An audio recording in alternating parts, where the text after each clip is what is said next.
New York City, summer of 2020. It's hot and the power's been out for 8 hours. Why?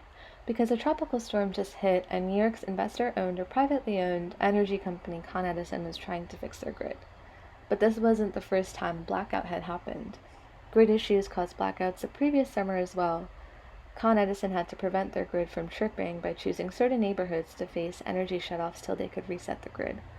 Residents in working-class black and brown neighborhoods like Flatbush and the Bronx were disproportionately facing energy shutoffs.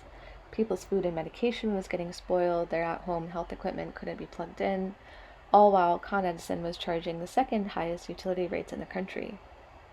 People were starting to wonder if energy companies like Con Ed had their priorities straight. Why were people's utility rates increasing while they faced blackouts? To answer that question, we need to look at energy history in the United States. Did you know that there was a time where energy was largely publicly owned, similar to public schools, public libraries, and public parks? The first public municipal-owned power utility began in 1880 in Wabash, Indiana. Public municipal utilities started to become very common. People saw the benefit of owning their energy, namely low, reasonable prices. That was until private energy companies started to take over. Enter J.P. Morgan, an American investment banker who merged private gas companies in New York to create Consolidated Gas, a for-profit gas company monopoly that charged New Yorkers high prices and raked in record profits. Franklin Roosevelt was against this clear profit and greed. He argued for public ownership of utilities. The private business lobby claimed Roosevelt's vision was too socialist.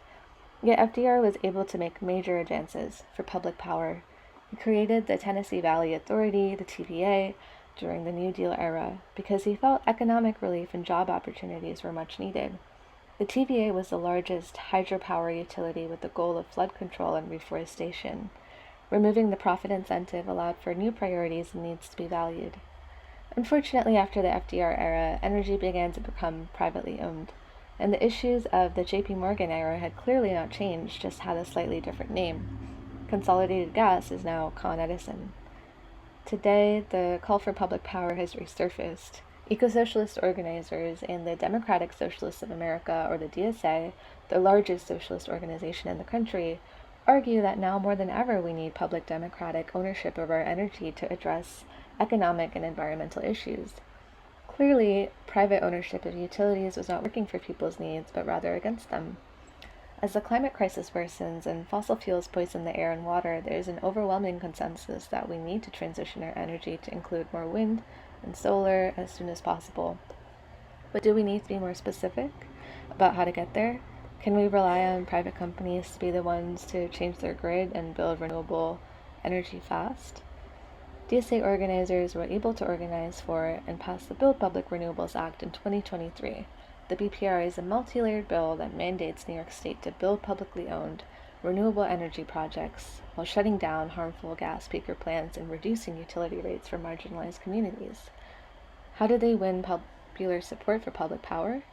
Organizers made the case that capitalism was the reason for Con Edison's commitment to both high utility rates and fossil fuels. My project studies the BPRA as an example of how contemporary climate movements can prioritize much-needed economic relief first in order to make climate a popular movement.